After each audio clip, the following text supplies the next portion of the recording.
Welcome to Mercedes Second Chance Podcast, where we share real life stories about addiction, getting clean, and being given a second chance.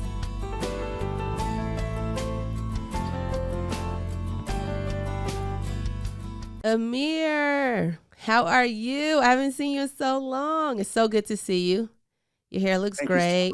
You look great. All right.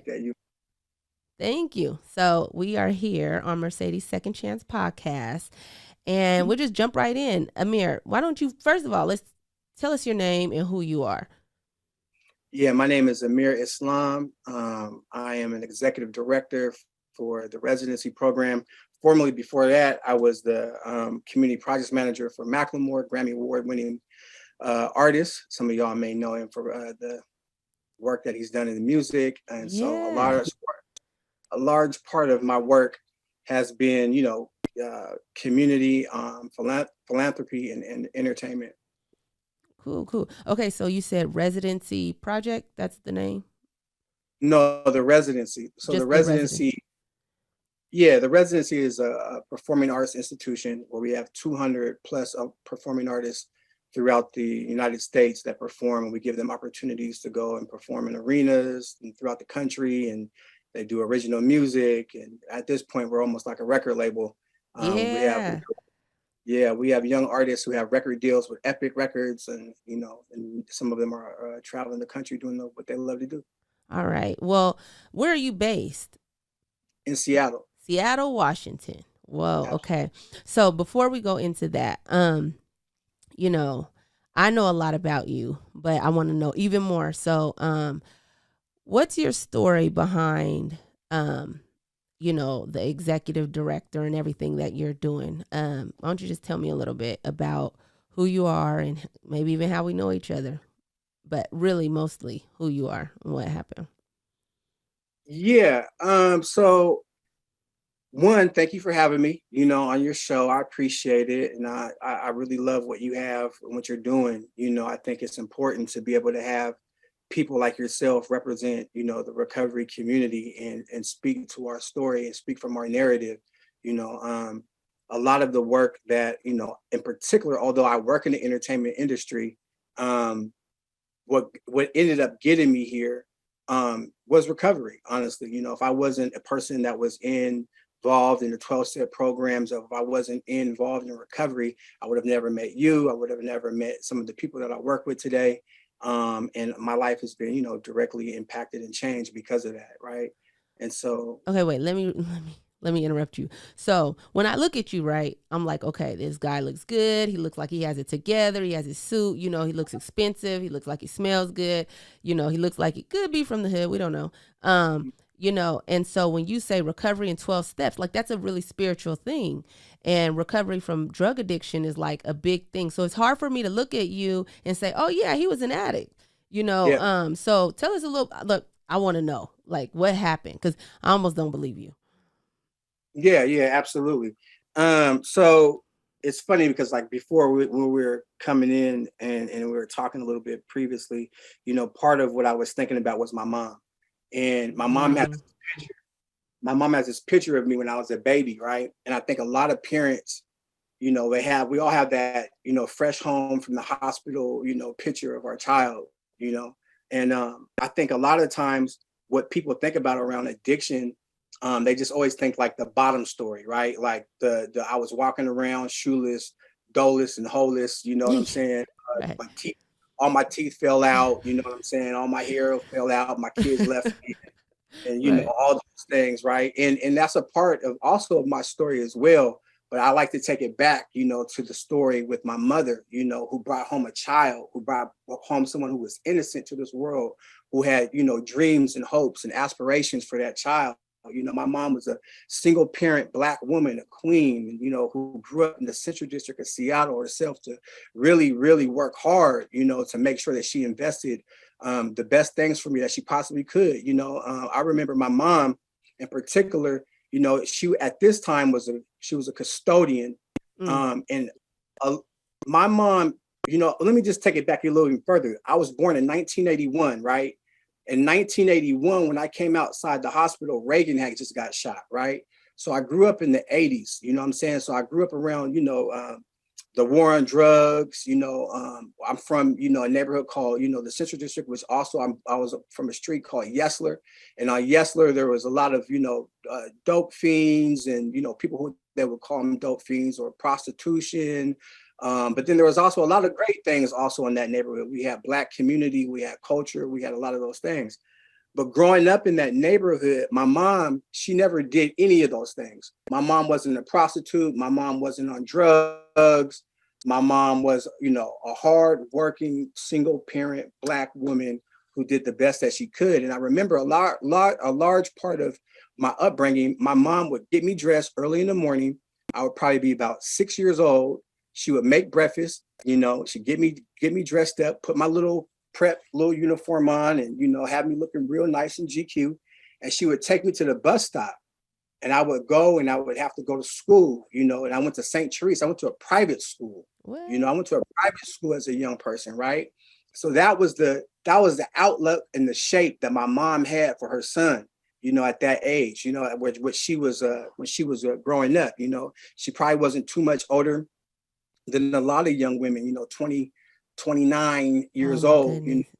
but she was, ambitious, and she was set out to make sure that she was setting up the best that she could for her son. Now, why do I say all those things, or I paint that kind of a picture? Because I think that we have to be real about what you just said.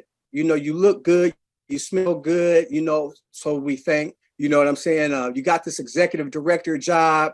You traveled the world with, celebrities, with Macklemore. You're putting kids in arenas and tours, and your life seems to be really, really good, right? And so they can't see, what I'm saying, the addict, right? They can't see the person that's because there's a person in recovery today, right? Right. And so before that, you know what I'm saying, there was also somebody who had a child who had dreams, and it wasn't just about them being an addict. They never knew that they would be born with the disease of addiction, like my mother, who was, working so hard. And years later on in my story, I would come to find out that I was born with the disease of addiction. And it was when I was, when I did hit those bottoms, when I found myself downtown in the Chinatowns, trying to speak Vietnamese for a hit of cocaine, you know what I'm saying? That I realized, hey man, maybe it's the drugs, and then I was blessed with an opportunity to go to treatment. And when I went to treatment, I found out about the information, that, I don't have to die to this disease, and I was fortunate, because many addicts aren't fortunate in that same regard. Many of us don't even wake up today. Right. And so that's a little bit about my story, the child, born of innocence, who found out that he was an addict later on, and so did my parents, and so did my mom, and so did, society and the community, Yeah. So what made you, or how did you realize that you were an addict? Like what was that day like, or that situation you were in? Like, I want to know about that. Yeah. I think for me, I think I always kind of knew. Maybe there was a point where I didn't know, but I guess I would say, like, around like high school, right? I was into graffiti art, right? I was a graffiti artist, and I was into music and hip hop and all those things. And I remember smoking weed, and I remember when I first hit the, some marijuana or whatever, I remember everything became colorful. I remember I felt like I got accepted. I felt like, everything in the world made sense. You know what I'm saying? The music sound better. Yeah. Sex was better. You know what I'm saying? All of a sudden I could talk to all the girls at school. I thought I was way smarter than maybe I was, and I was so smart I didn't even need to go back to school, right? But I think even from that time, I think I even knew that there was something a little bit more different about me than most of my friends who were indulging, because some of my friends would hit the weed and they go back to class. I hit the weed and I was trying to say, man, like, what's next? I'm trying to rob somebody. I'm trying to go downtown. Like, there was always something about the drugs that made me react a little bit different. So I knew back then in like high school, maybe in the early 90s, that my life was taking a different direction, and that there was something about these drugs, and I would try to stop. It was just weed then, really. And I would try to stop, but I couldn't really put it together. But then I kind of thought like, well, you know what? It's just weed, so it's not a big deal. You know what I'm saying? And then it slowly progressed. It progressed. It went from weed, you know what I'm saying, to I remember when the ecstasy had came out, and it was popping, or at least I found out about ecstasy, I should say. It probably had been out, and started popping e-pills, and then I was selling dope, and the next thing you know, from selling dope, I was smoking it, and I thought I was a closet smoker. You know what I'm saying? I thought nobody knew about it. Well, that's what they call a closet smoker, is when you're trying to hide, your addiction. You know what I'm saying? And I thought nobody knew about it, but in reality, everybody knew. And so I slowly progressed from marijuana, man, until I would say, around 22, 23, I found myself in the penitentiary. When I found myself in the penitentiary, I do remember this one man who kind of took me under his wings, because he was an older person. I always hung out with older people. I always got my information for older people. And he told me, he said, hey, man, when you get out, I was getting close to getting out. He said, when you get out, I want you to do me a favor. And I said, what's that? He said, I want you to start working on your addiction. And I said, what? What are you talking about? I said, man, you're tripping. I don't know what you mean, your addiction. And I remember him saying that. And he kind of just looked at me. He said, okay, well, man, I think you got an addiction problem. You might want to work on that. You might find yourself back here. And that was a crystal clear moment when I think back on it. 2 different points. I kind of knew something was going on. I was in the penitentiary, so I was removed from drugs. And then when that individual said that, you know what I'm saying, it made me look at, my life like, man, I think I do got a drug problem, but I couldn't really admit it.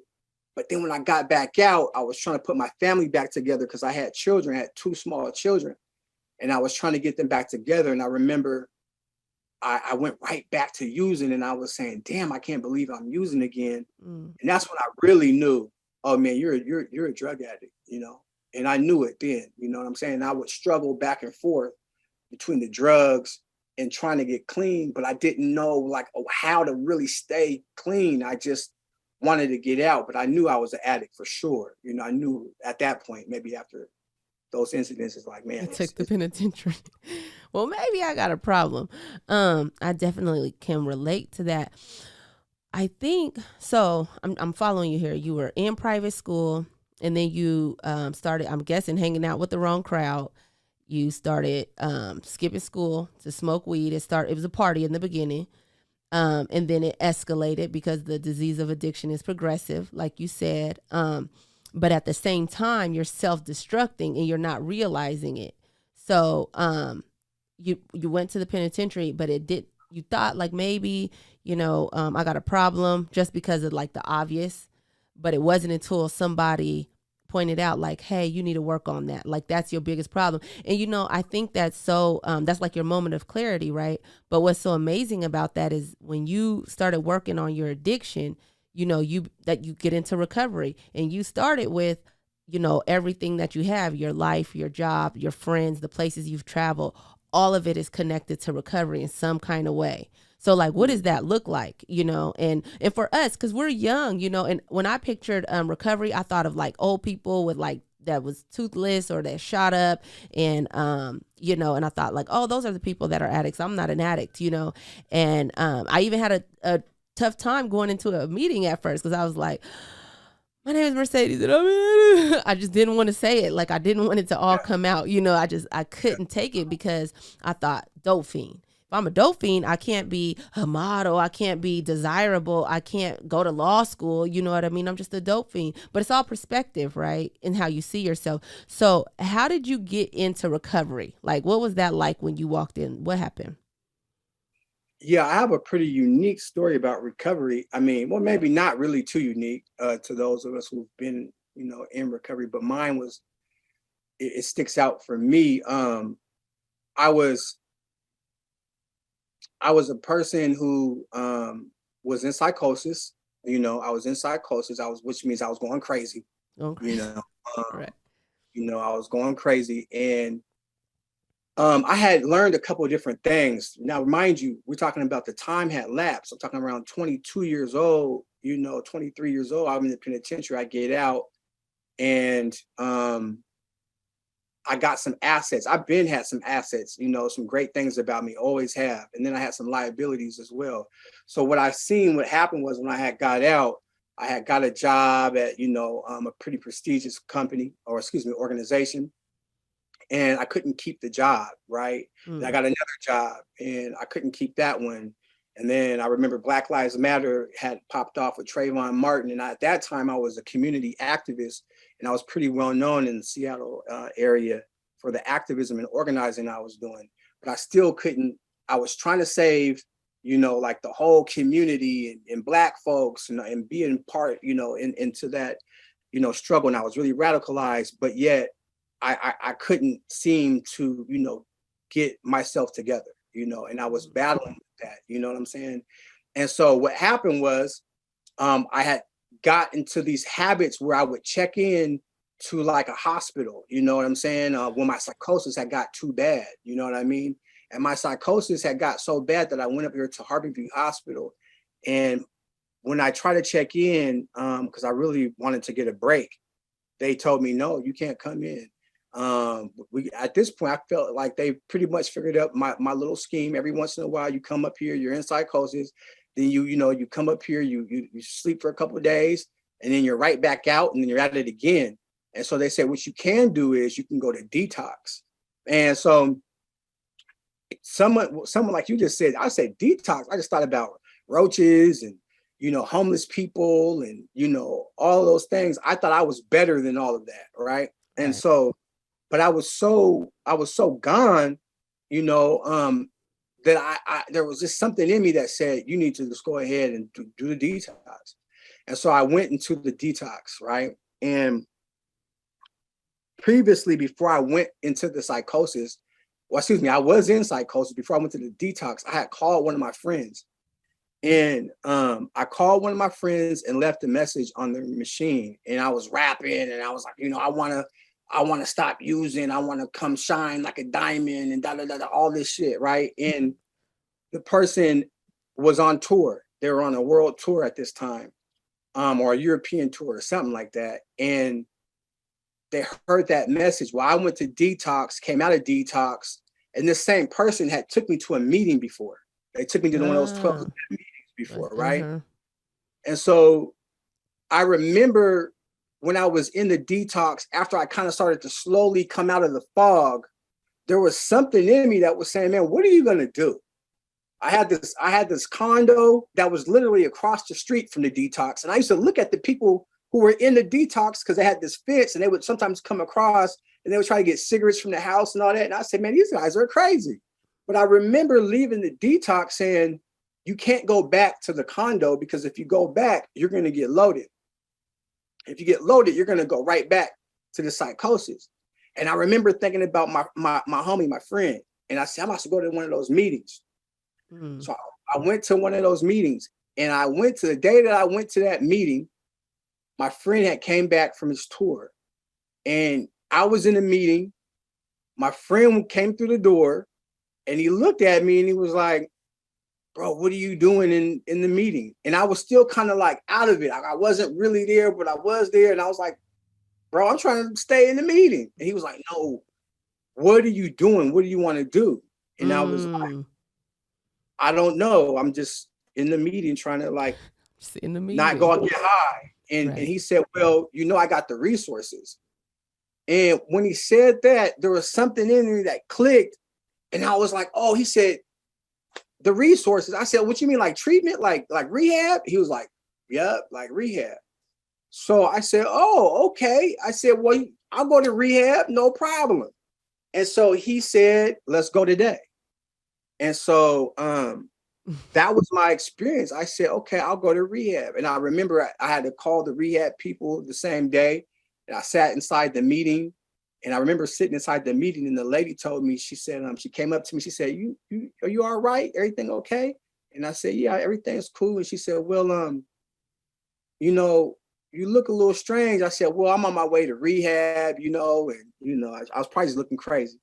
And she said, "You're on your way to rehab?" I said, "Yeah, I'm going today." And she said, "You know, you're sitting in the middle of a miracle." And I said, "Wow." And I remember hearing the word miracle. And I remember just thinking, like, man, miracles are like what's on television. You know what I'm saying? Like, and I needed a miracle. I needed something. Like, I needed something. Like, and so I held on to like the whole thing. And it was really clear to me, like, somebody just walked through the door, paid for my rehab. I had left this message. Yeah. I was sitting in the middle of a miracle. And I got out to treatment, and I went to treatment, and I'll never forget. I went to a place called Sundown M Ranch in Yakima.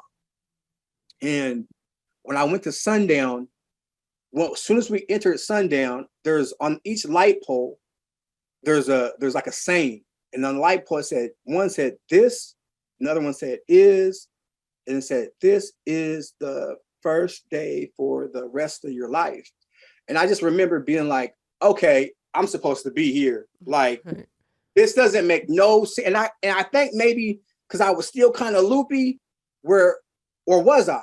But it was so spiritual that it connected to me, because I had judges send me to, to go to an NA or whatever, go to a meeting or whatever. Mm-hmm. And I never cared. It was like want, right? I had gotten into programs and used them for the housing, all those things throughout the years, and they never cared. But there was something about this time where I said, I'm about to be in this program, and whatever is happening, I'm about to take full advantage. And I remember, going to that rehab facility. I remember one day coming to the groups. We used to do group, and I was so happy. And the guy who was running the groups for us, our counselor, said, "Why do you come here so happy every day? Why are you so happy?" And I said, "Man, honestly, because I just was never coming to rehab. Like, that wasn't a part of my story. Like, I was never one of those people who was coming to rehab, and I'm just hella happy that I'm here. And I think I might not have to get loaded no more. And that feels really good." And he didn't do anything magical. Just was like, okay, just kind of gave me a head nod. And although my journey in recovery hasn't been perfect, I don't think there is a perfect journey in recovery. But what I will tell you is I have been open and willing to the concepts of recovery and wanting to stay here.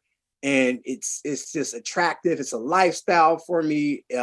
I'm in recovery. I think when I'm in recovery, the whole community is in recovery. My family's in recovery because I'm safe and we're all safe, and this is the better place. Mm-hmm. So that's kind of like my real recovery story for me. The one that I could choose to really say that's how it all really happened for me, Mercedes. That's what it looked like, and it definitely is a miracle. Okay. So just to paint a picture, recovery is different from treatment and rehab. They're two. Treatment and rehab is a organization, and recovery is a fellowship of people. One addict helping another, one alcoholic helping another, one codependent, whatever your deal is. And in those programs, the 12 steps, right? The 12 steps to freedom from that active addiction, from that insanity, and we work with a spiritual mentor. That's what we'll say, who walks us through these 12 steps together. And in the midst of it, we find a relationship with God, right? Because we learn that we suffer from a spiritual malady. And so because our disease is spiritual in nature, our healing and our solution is spiritual in nature as well. So I see you in meetings and you're on fire and you're happy. But one of the things I see that happens that just shocked me is you're of service. Like, you go and you start meetings and you open meetings and you're there and you're talking to newcomers in the beginning. You're talking to the old timers. You're talking to the in-betweeners, and you're giving advice and you're giving encouragement, and you're making sure that those Zoom meetings are open, and you make people feel really loved and welcome. And I also notice when people stop coming, you notice and you check on them. Why do you go so hard in that service, and what do you get out of that? Oh, I mean, for me, like I said before, I think, one, recovery is, I know it's personal, and to each individual is different, right? Like, I happen to be a part of a 12-step program. Some people aren't, some people find it in different places, you know what I'm saying? And this is what was shown to me, you know what I'm saying? This particular path. So I'm only doing this, you talked about service, right? I'm only doing what was shown to me by predecessors that laid a way before me, right? Like I had got blessed, like I told you, I believe I had got blessed with people who came up and who showed up in my life who just happened to be a part of 12-step programs. You know what I'm saying? And then I did the following, things that they did. I just followed them. And then I got my sponsor, you know what I'm saying? In particular, he's a service junkie. You know what I'm saying? So, and that doesn't mean because your sponsor's a service junkie or whatever that you'll be one either. I think it's all up to the individual. You know what I'm saying? It's just something that like I personally, it gets me out of myself. You know what I'm saying? It keeps me connected. It keeps me clean. You know what I'm saying? It keeps me involved in my recovery. You know what I'm saying? And it's just something that I seen that was modeled. You know what I mean? And so just like when I was out there, when I was using, I always knew where to go find, quote unquote, the good dope. You know what I'm saying? And so when I came into the rooms, I started looking at people, and I didn't listen to, I listened to a little bit what they said, but I watched what they did. You know what I'm saying? And the ones that really attracted to me and stuck with me were the people who were really living it and living the program and not really so much talking about it, because you could say whatever you want. Like right now, we're living in this era where everything's online. You know what I'm saying? So it sounds really good. But if you don't go to any in-person meetings or whatever, how will you get to see how a person lives? You know what I'm saying? But I was able to see how folks lived, and I also did some things immediately out of treatment. Like they said, hey man, you might want to do an Oxford House. You know what I'm saying? You might want to go there. And that was what they call clean and sober living. Where you're living with people that are on the same accord as you, who are involved in recovery. They want to take some time to live in a clean environment and work on the recovery. So I did things like that. And inside those houses, they actually practice also service as well. That whole time that I was there living in those houses, I didn't have to be there. I'm one of them people that actually had a little bit of resources that, I could have stayed somewhere else, but I chose to. And that's another thing. Spiritually, I feel like I've always been a seeker. I've always been a seeker. I've always spiritually been connected and wanting to do something for myself. I think that's why, honestly, I've always been involved with drugs. I think drugs hit so well because I was always looking for something, as soon as I would hit the weed, I'd become a shaman. I was a Buddhist, I was spiritually seeking something, you know what I'm saying? And so now that I don't have those substances, I'm still spiritually seeking something, and I found it within the program. And I'll close with this. I know an individual, and I asked him, I said, hey, why don't you come to meetings? He said, hey man, I don't do meetings. I said, why don't you do meetings? He said, because they don't let you forget. And that person is doing whatever they're doing in their world, right? So I'm also under the realization that what I do it won't work for everyone. Some people are involved in other spiritual programs. Some people just stay clean. You know what I'm saying? And whatever you do that works for you, that's great. You know what I'm saying? But what works for me and what has worked for me was a 12-step program, and just following suggestions of other people who I wanted to emulate in the program as far as in the recovery. Right. So you talked about sponsorship, and just to be clear, a sponsor is that spiritual mentor that walks you through the 12 steps. And in recovery, we got the saying, like, find someone, a sponsor that has what you want. When I first came, I wanted this lady to sponsor me because she had like gold chains and she had gold rings, and she was loud and proud and drove like a really nice car and custom made. And I thought, man, because I grew up real poor, and I thought like she's probably going to give me money because sponsorship, right? And what I learned though, she ended up not being my sponsor because God did for me what I couldn't do for myself. Thank God I didn't pick someone that, that looked cute or, just did those surface things, because I had an inner problem like you. There was something missing in my soul that I looked for in pipes and straws and pants and beds and all kinds of places. In reality, it was really with me, because God's always with us, like there's always that conscious contact. Just now we're becoming conscious of it.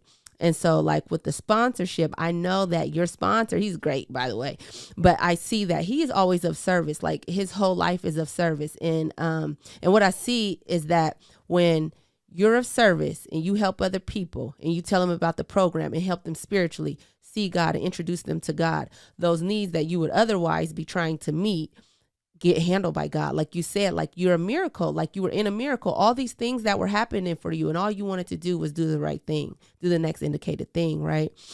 What was it about recovery that made you say, like, okay, I'm buying in? Like, your sponsor, he's successful, he's, looks good, he's got a happy family. Like, was it those things? That was it that he seemed just, solid in himself? What was it that you just seen in recovery or in your sponsor that you were like, I want that and I'm staying? Oh, what was it about recovery that made me want to stay? I was tired. It was the pain. It was the pain. I was tired. I was tired of being in pain. And I stayed just long enough to watch. And it wasn't just my sponsor. It was watching you all in the rooms, because I came every day.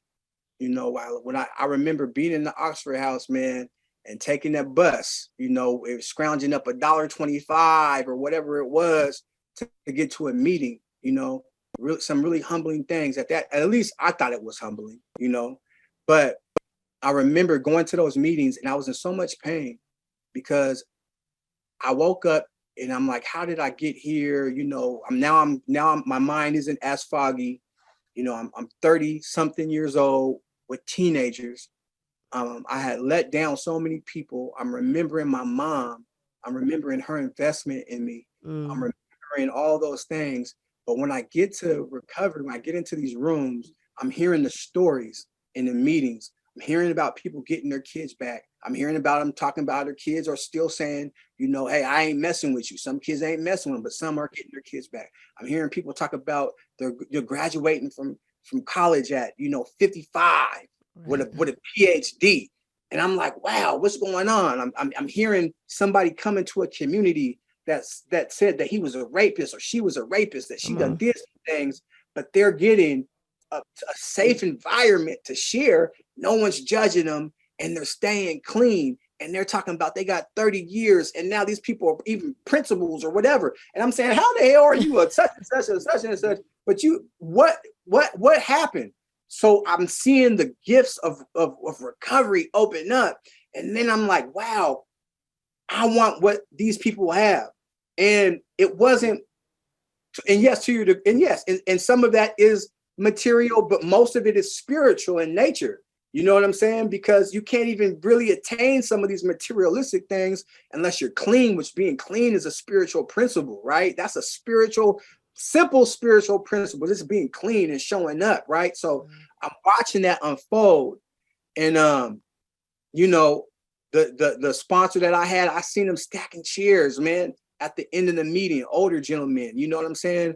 Stacking chairs. I see them, talking about sharing about his wife. Then I seen his wife coming into meetings and they were sharing, you know what I'm saying? About their relationship and still talking about the things, wonderful relationships, but the difficulties. So they're not just talking about the things that happened in the past, but they're talking about the current reality of what's happening in their lives. I said, this is the most honest community I've ever been in. I haven't even been in the honest. This is I said, this has been happening the whole time.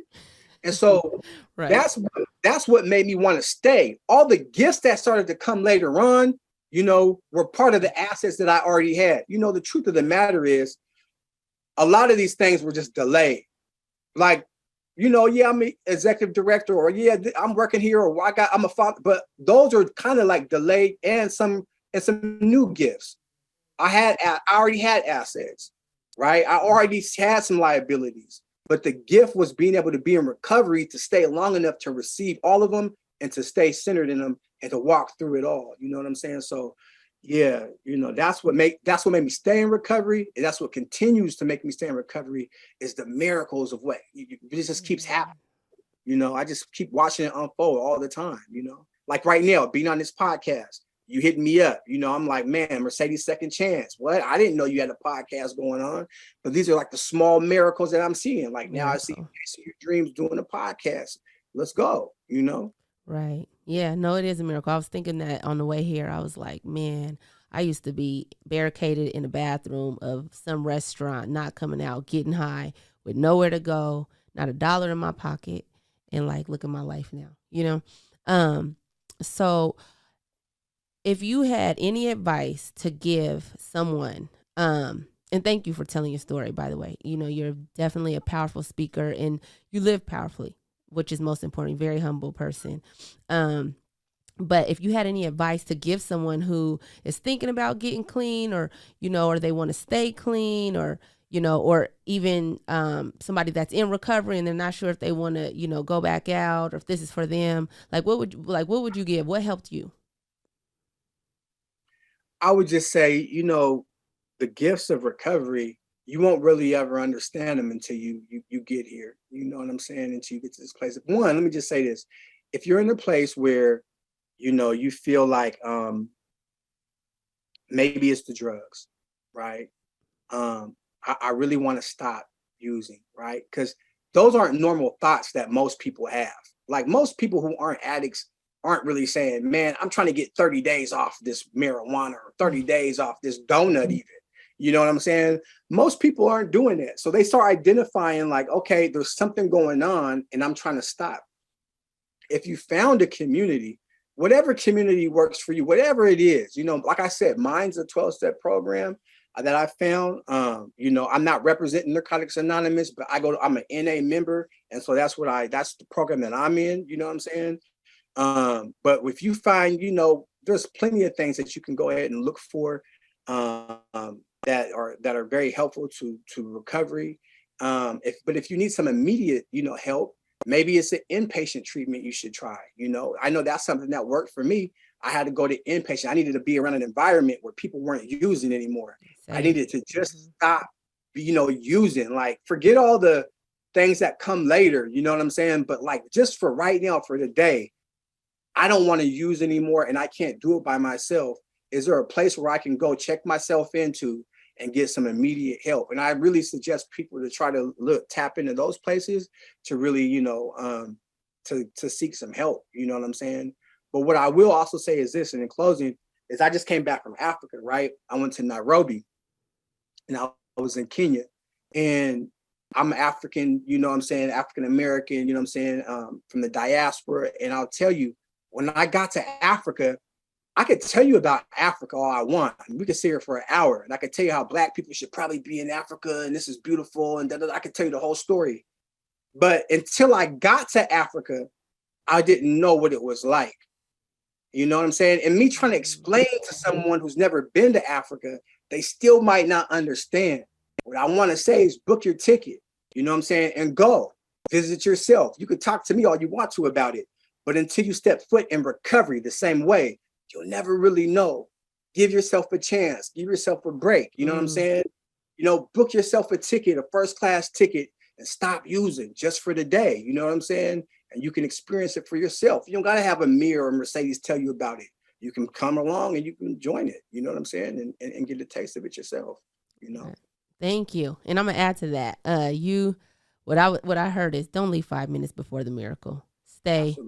Absolutely. Just stay, find a 12-step program and stay. And if you don't like the first one, you attend that first meeting, attend 6 more. That's what they told me. You smoke dope every day, you drink every day, go to a meeting every day. So where can we find you? Where can people, do you have social media or what's going on with Amir? Yeah, I mean, absolutely. You can find me, if you like to, on Instagram at Black Amir. If you want to email me, you could email me at silentworks at gmail.com or Facebook, Amir Islam. Or you can even just Google Amir Islam. I'm not hard to find. So, yeah. All right. Thank you. I appreciate you. All right. Appreciate you as well. Thanks for listening. Please like, share, subscribe, and visit our website at mercedessecondchance.com.